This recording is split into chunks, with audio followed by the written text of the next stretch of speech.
හරි හරි මුළු මට්ටමක් තියෙනවා දැන්. ඒක ට්‍රේප් එකේම. ට්‍රේප් එක මම අල්ලුවා හරි කොටු වෙට්ටියට.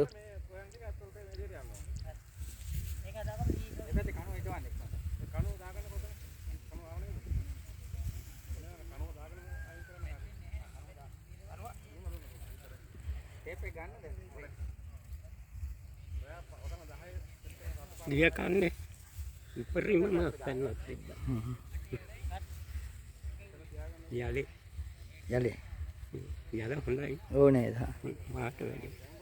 මා වැඩි අර දීර්ඝ පත්තේ බලපානවානේ. වැස්ස වැඩි. වැස්ස වැඩි. දැන් ටේප් එක මෙහෙට දෙන්න.